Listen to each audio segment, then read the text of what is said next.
The following is a presentation of New Worker Radio. The views and opinions expressed therein do not necessarily represent those of WZML, its staff, or management.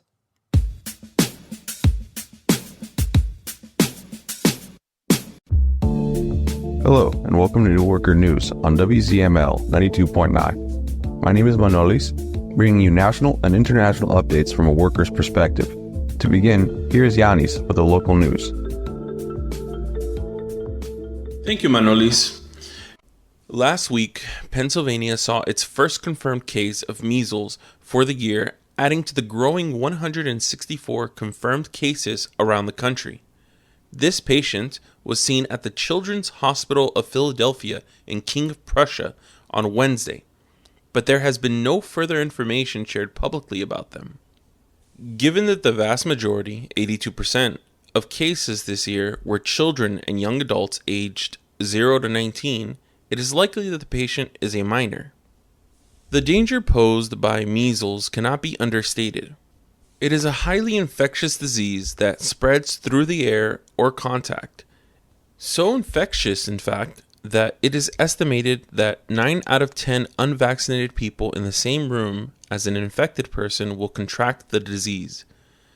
Even when an infected person leaves an area, the virus can hang in the air and infect others for up to 2 hours after.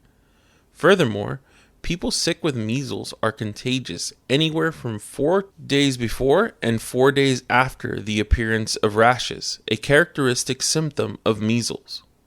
Due to all of this and other factors, the virus has the potential to spread like wildfire through entire communities, especially schools. Not only is measles particularly infectious, but it is deadly too, especially to children, the elderly, and immunocompromised people. It can cause respiratory failure, inflammation of the brain, and death, as well as, in rare cases, a terminal years-long decline of the brain. This is why it is all the more concerning that the U.S. is seeing a surge in measles cases. Just last week, the nation had its first measles-related death since 2015, when a school-aged unvaccinated child died in West Texas. This is just 15 years after measles was first declared eliminated from the United States, when in 2000 there was an absence of continuous disease transmission for more than 12 months. The virus is still considered eliminated since there has yet to be a continuous chain of transmission lasting at least a year, but each outbreak threatens to reverse this. This raises the question, why are we seeing a surge in outbreaks of this eliminated disease when our technology and understanding has only improved over the past 25 years? Democrats and other liberals, simplifying the issue and thereby protecting the capitalist system, lay the blame solely on quote-unquote anti-vaxxers and other quote anti-science individuals who reject or are suspicious of vaccines.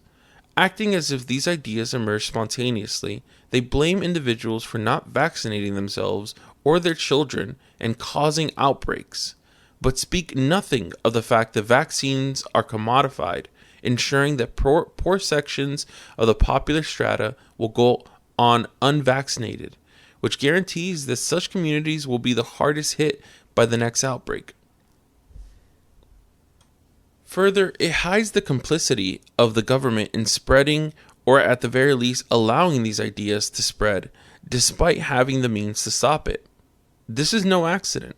They are promoting the idea of, quote, individual responsibility, in an attempt to absolve the state of blame for the death and suffering of the popular strata. For these people, the role of the state is merely one of advice and guidelines, of education and awareness, but those things are only good and meaningful when accompanied by concrete state measures and resources that enable people to act. These politicians and party officials who promote this idea are like the yellow trade union leadership, who reject the possibility of striking for more due to, quote, low union participation, as if they bear no responsibility for the current state of affairs, as if they were powerless to change it. Simply put, so long as information remains an individual matter due to a lack of responsible, systematic, and centrally planned information by the state, these dangerous ideas will continue to be reproduced and reinforced. On the other hand, the Republicans, especially those that pander to and inflame these backwards and dangerous ideas among the people, attempt to shield capitalism from responsibility by treating these outbreaks as either unpreventable tragedies or ultimately inconsequential events. RFK Jr., Trump's appointed head of the Department of Health and Human Services, is a perfect example of this. When speaking at a cabinet meeting, Secretary Kennedy said that his department was monitoring the ongoing measles epidemic daily, before downplaying the recent outbreak, saying, quote, "Incidentally, there have been 4 measles outbreaks this year in this country. Last year there were 16, so it's not unusual. We have measles outbreaks every year," obscuring the fact that only 3 months into the new year, the number of cases is more than half of the total cases from 2024. In 2024, there were 16 outbreaks and 285 cases, while in just close to 3 months, there have been 4 outbreaks with 164 cases. So while there have been fewer outbreaks, they have resulted in many more cases of measles. The fact is that the responsibility first and foremost falls on the capitalist government and those that defend the commodification and commercialization of healthcare in our country. The obscurantist irrationality of the conscious anti-vaxxers is the other side of the same coin of the anti-people government policies in health, and mirrors the irrationality of the government, which claims that without doctors and nurses, without infrastructure and equipment of public hospitals and health centers, especially in rural areas, the people's needs in health can be met. The deliberate exaggeration of these views by the government and the media is not innocent nor unthinking. It is strategic. The anti-vaccine movement and their ideas are a convenient opponent, which, even if it did not exist, had to be created to hide the government's responsibility. There is a natural distrust of the government and healthcare system among the people, which is understandable. After all, vaccines and healthcare in general are a field of profit for the capitalist pharmaceutical industry that produces them. This means that there are risks which cannot be underestimated. Risks either from their use, from violations of all the rules that will ensure their safety and effectiveness, or from the difficulty of the popular strata in obtaining vaccines due to economic reasons, lack of information, or other. This is part of the class instinct that recognizes that the bourgeois government does not exist to protect the lives of the people, that it will not and does not hesitate to put their profits over our lives.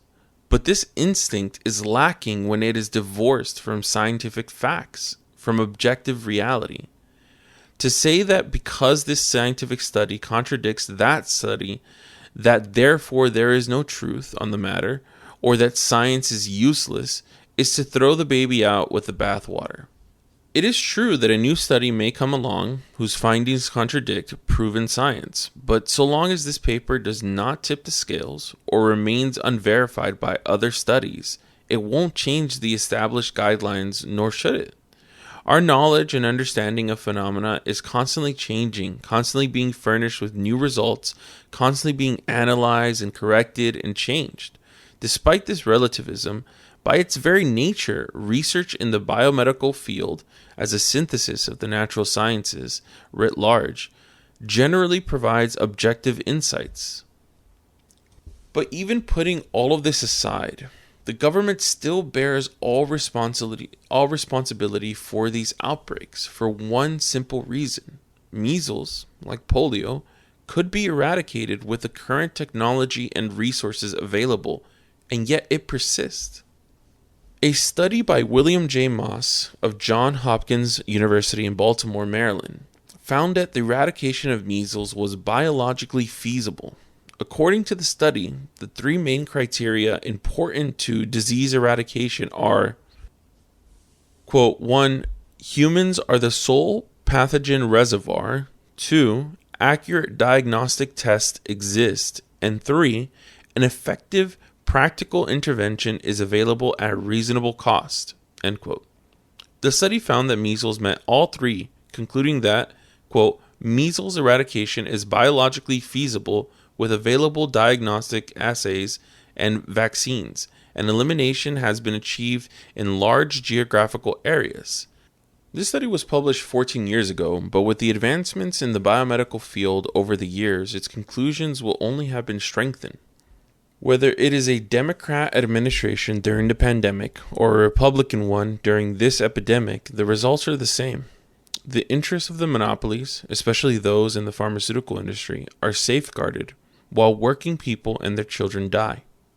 We cannot allow ourselves to fall for this false notion of individual responsibility when the real culprits are the monopolies in the state that commodify healthcare, leaving the proletariat to suffer from preventable diseases. Those put at risk by this are not the wealthy capitalists, who have the means to afford quality healthcare, nor is it their children, but instead it is the popular strata that suffers. It is our communities, our families, that are put at risk of death or serious injury when the government fails to take these outbreaks seriously. Only under socialism, when healthcare and biomedical research are free from the logic of the market, from the logic of capital, will the health and lives of the popular strata be safeguarded. With the hospitals, clinics, and labs in the workers' collective hands through the worker state, they will finally be used to serve the people. But this future won't come about through merely wishing for it. We must organize and fight to secure it. We'll be right back with more of New Worker News here on 92.9 FM WZML. But I want to remind you that every day throughout this country, workers are subjected to injustices and humiliation at the hands of the capitalists, from unpaid wages to mass layoffs. So we at New Worker understand the tyranny that the workplace is for workers. This is why we fight to expose these injustices. Only through militant organization of the working class can we stand toe-to-toe against the bosses. So this is why we want to hear from you, the listener. Are you having issues at work? Bosses cutting your hours or wages? Are you or your fellow workers' safety being thrown out of the window in the name of ever-increasing profit? Well, you are not alone. So reach out to us to tell your story. You can anonymously send an email or even a voice memo to cwpusa@protonmail.com. Again, that is cwpusa@protonmail.com. And check us out online at newworker.us. And now back to New Worker Radio, only here on 92.9 FM WZML. In our first story for national news, we look at the wealth concentration in the United States, which has reached historic levels. The redistribution of capital has been taking place for decades in favor of a small, extremely privileged elite. The wealthiest 1,000th of the population now controls 13.8% of all wealth in the country, while the rest of the top 1% holds another 17%. This concentration of wealth is happening at the same time that ordinary Americans are seeing their financial security eroded. In 1989, the poorest half of the population accounted for 3.5% of the national wealth, but today their share has fallen to 2.8%. Global economic inequality has also increased. According to Bloomberg, the combined wealth of the 500 richest people now exceeds $10 trillion, with the rapid growth of the tech sector being one of the biggest drivers.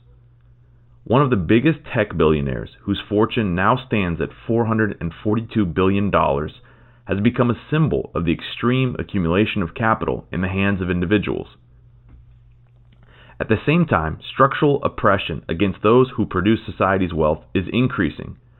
Over the past 40 years, U.S. capitalism has accelerated its exploitation of the working class, as evidenced by a sharp increase in the Gini coefficient, a measure of economic inequality. In 1979, the index was 34.8, but by 2022 it had risen to 41.3, a figure that shows how U.S. society is becoming increasingly polarized between a wealthy elite and a struggling majority. Capitalism, in its current form, is no longer interested in maintaining the illusion of a so-called opportunity for all. Instead, it is becoming increasingly parasitic, militaristic, and oppressive in its design, a model in which the ruling class not only concentrates wealth, but also tightens its control over society through economic and political repression. While workers are forced to fight for their survival in a system of ever-increasing exploitation, the global concentration of power by capital continues, with the ruling elite using technology as a means to further consolidate its economic and political dominance. In other news regarding the Trump administration, the USA plans deportations of thousands of unaccompanied minors. According to information from the Reuters news agency, the U.S. government under Donald Trump is planning to track down and deport hundreds of thousands of underage migrants. The Immigration and Customs Enforcement, ICE, agency has drawn up a 4-stage plan for this, according to which the first planning phase should begin on January 27th. It remains unclear when exactly the plan will be implemented. ICE officials plan to either summon the young people in writing to appear before immigration court, or, if a deportation order is made, to deport them directly. Those affected are divided into 3 groups: those with a high flight risk, people who pose a threat to public safety, and those who are alleged to be compromising border security. Neither the Department of Homeland Security nor ICE responded to Reuters' requests for comment. According to U.S. government figures, more than 600,000 children have crossed the border into the United States without parents since 2019. Tens of thousands have already been deported in recent years. Some of the minors were housed in special shelters before being placed with relatives or sponsors. The authorities were not subsequently obliged to maintain contact with the young people, so their whereabouts are not officially known in many places. Some of them are likely to be adults by now. According to Reuters, the ICE concept specifically envisages a targeted search for people at risk of fleeing. This includes those who have not appeared for court hearings or who have been placed with sponsors instead of relatives. It remains unclear exactly when the U.S. authorities will begin extensive measures and how they intend to implement them in detail. Next, we will take a look at capitalism and its psychological effects on youth. In recent years, there has been a worrying increase in suicidal behavior and suicides among young people globally. Various recent studies and reports have highlighted this. For example, in the U.S. alone, suicide is the 3rd leading cause of death among high school-aged youth, 14 to 18 years of age. If we expand that age range and look at the leading causes of deaths from ages 10 to 24, we find suicide to be the 2nd leading cause. From 2007 to 2021, suicide deaths have increased by a staggering 67%. We have not even touched the percentages of adolescents and teens who have seriously considered or attempted suicide. Although prevention and care measures have been implemented, these will always be inevitably insufficient as they ignore the root factor within this problem: capitalism, a system of structural oppression that conditions people to bring them to this point and subsequently capitalize on its so-called solutions. But how does capitalism affect and condition youth? Let's start with one of the biggest problems for youth generated by capitalism: extreme individualism and social isolation that it brings. Since this limits access to feedback and coexistence, so young people get lonely and lack of real connections, without true support for moments of emotional crisis. But where do these crises come from?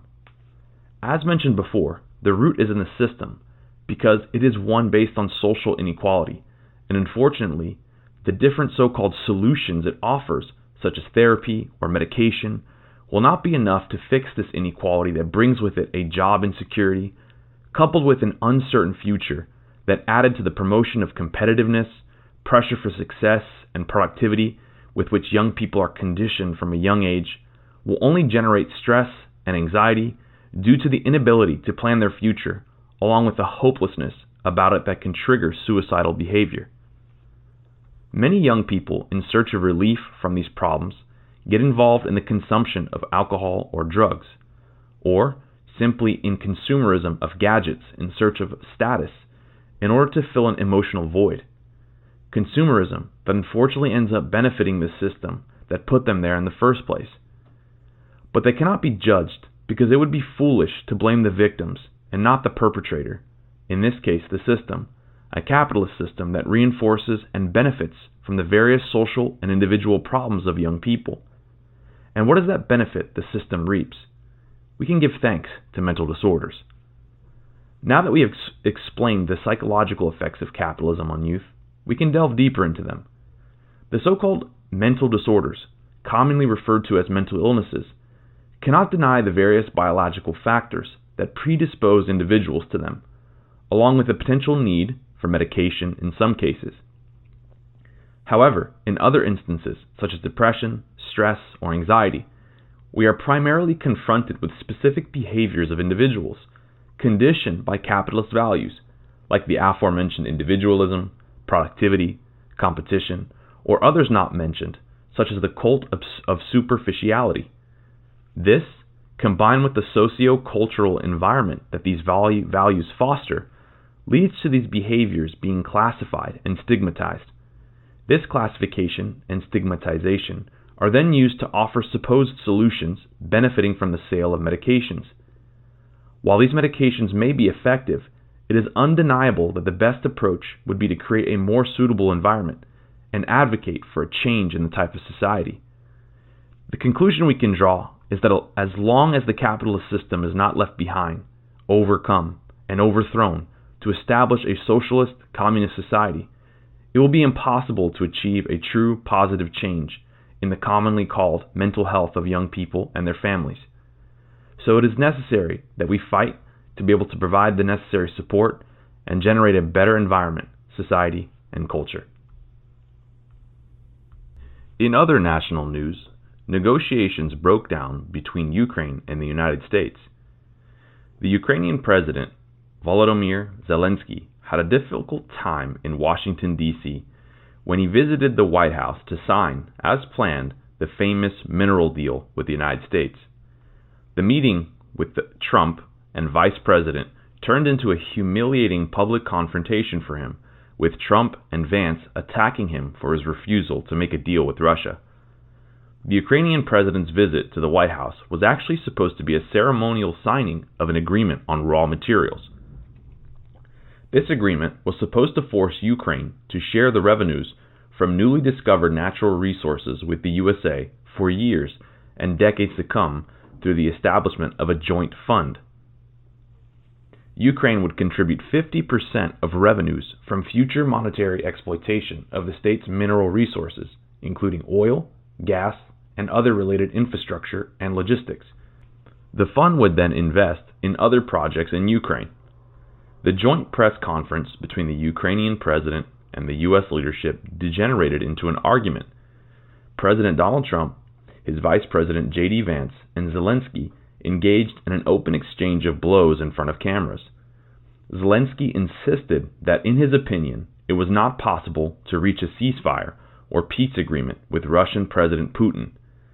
The Americans pointed out to him that he and his army were not in an advantageous position and that the ceasefire would be implemented urgently. They also accused him of being ungrateful towards the USA. "You are putting the lives of millions of people at risk. You are risking a third world war," Trump accused Zelensky. After this dispute, the planned signing of the agreement was canceled. Trump canceled everything and threw Zelensky out of the White House. Trump said Zelensky could come back when he was ready for peace. Across the Atlantic, in European warmonger circles, Zelensky is the hero. According to reports from the U.S., Zelensky is preparing for a meeting in London with top European politicians and is planning to reassess the situation. Here, it is worth noting that the French and British leaders met with Trump in the week before Zelensky's visit to the White House. Both the French and British leaders, in an effort to find some compromise in the competing Euro-Atlantic plans around Ukraine, expressed their commitment to rapidly increase their military spending and support for Ukraine. This includes the deployment of European troops on Ukrainian soil and patrols in Eastern Europe and the Black Sea. Both countries are taking the leading initiative in this to deter Russia and supposedly defend Ukraine. It was expressed that the European soldiers will need U.S. air and logistical support. On the other hand, Russian President Putin has said that Russia is ready to cooperate with the United States on the production of rare earth supplies, adding that rare earth exploration could extend to territories in eastern Ukraine occupied by Russia. In both cases, it is clear that the cracks within the Euro-Atlantic bloc are widening, which is further demonstrated by two separate proposals to the UN on Ukraine, one by the US and the other by the Europeans. The US proposal, calling for a supposed quick end to the war, was passed and received support from Russia and China. In summary, the US is demonstrating its frustrations with the Zelensky regime. They want peace so that they can properly gut Ukraine. That is, peace at the end of a barrel. In addition to the planned deal on natural resources, Zelensky already made an agreement 2 years ago with the world's largest investment fund, BlackRock, that the company should orchestrate the reconstruction of Ukraine. The IMF and the World Bank will also set their conditions for further loans, so that Ukraine will remain nothing but a skeleton of a state. The European politicians' praise of Zelensky's harsh behavior in the Oval Office is due to their determination to continue the war at all costs, to the last Ukrainian, as the Russian elites cynically say. They too are concerned with getting as much as possible out of post-war Ukraine for their corporations, and to do this, they need to keep the war going so that Trump's position is weakened. This is why they are preparing further military aid to Ukraine, as well as increased efforts to arm Europe. The fact that more and more people from the working class and the lower classes are dying on both sides of the front is irrelevant to them. After all, it is only Ukrainians and Russians. The big-mouth statements of European politicians will do little to help Ukraine in the long term, because they are not in a position to really help Ukraine. On the battlefield, more and more land is being taken over by Russia every day, and it looks as though this can only get worse for Ukraine. The hurrah for war mood in Western Europe is reminiscent of the boundless stupidity on the eve of the First World War, as described by Karl Kraus in his work, The Last Days of Mankind. In international news, we look at the elections in Germany. Political news in recent weeks has been dominated by concerns about a growing right wing that continues to gain positions of power in various parts of the world. From the arrival of some far-right parties in Europe to the recent second election of Donald Trump in the United States, in this context, Germany has not been the exception. Marked by the genocidal crimes committed by the Nazi Party during the Second World War against the Jewish community, communists, the Romani community, and sexual diversity, contemporary Germany had, until now, lived under a political security cordon that promised to prevent a far-right force with xenophobic and racist discourses from assuming power ever again. This security cordon, however, was never intended to get closer to the socialist left, but quite the opposite. At the end of World War II, the Allied powers divided the territory, creating a socialist Germany led by the Soviet Union and a capitalist Germany led primarily by the United States. Once the socialist project ended with the fall of the Berlin Wall, Germany has been led by political forces that we can identify as center-right. From Prime Minister Konrad Adenauer to the long administration of Angela Merkel, racist and exploitative policies have been part of the DNA of German politics. Today, this delicate political arrangement seems to be breaking down with the emergence of the Alternative for Germany, AfD, which has managed to obtain a significant percentage of the vote with an openly racist and pro-capitalist discourse. On February 23rd, Germany held federal elections, and this far-right force had accumulated over 20% of the electoral preferences in the polls. In this political climate of fear, further fueled by international news and the disruption of far-fetched figures such as Elon Musk, Germans are called by the regime to not waste their vote and to vote for the same old parties, which continue to support the capitalist regime based on the exploitation of human beings to enrich a few, However, the communists refuse to forget that it is these same parties that have 1. Allowed the economic conditions of German workers to deteriorate, 2. Tolerated and used racist and anti-immigration rhetoric in their own programs to avoid blaming those who really steal from workers, that is, big business, 3. Funded the genocide against the Palestinian people, and 4. Allowed and tolerated the creation and growth of AfD, the same party that they now call intolerable in order to gain sympathy. Germany's own ruling alliance, dubbed the so-called Traffic Light Alliance after its party colors, has tightened laws, deported migrants, and banned demonstrations and events. Faced with the crossroads that the political and media system of the bourgeoisie places before the Germans, the Communist Party of Germany, that is, the Kommunistische Partei, the KP, calls on German workers to reject the discourse of the lesser evil, which has already proven its ineffectiveness in the past. An example of this is when, in the run-up to the Second World War, a call was made to vote for Paul von Hindenburg in 1932 to stop Adolf Hitler, only for Hindenburg himself to later appoint Hitler as Chancellor of the government.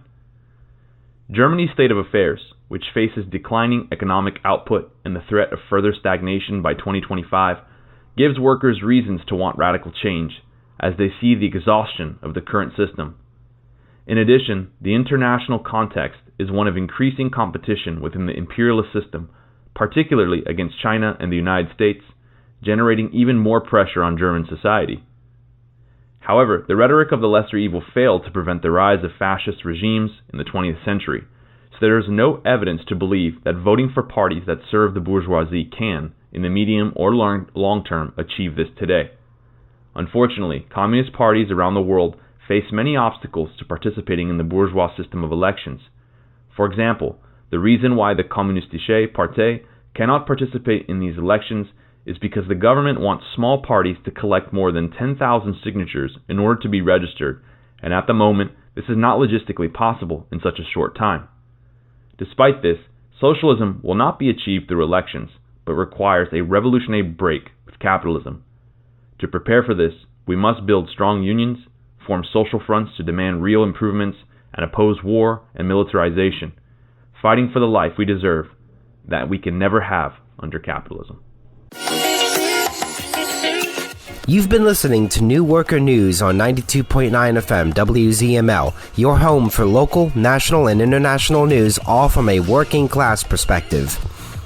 New Worker News is the official organ of the Communist Workers Platform. If you're a worker, we would like to hear from you. You can reach us at cwpusa@protonmail.com. Again, that's cwpusa@protonmail.com. If you would like more news from a worker's point of view, visit us at newworker.us. You can find weekly articles on events happening all over the country and internationally.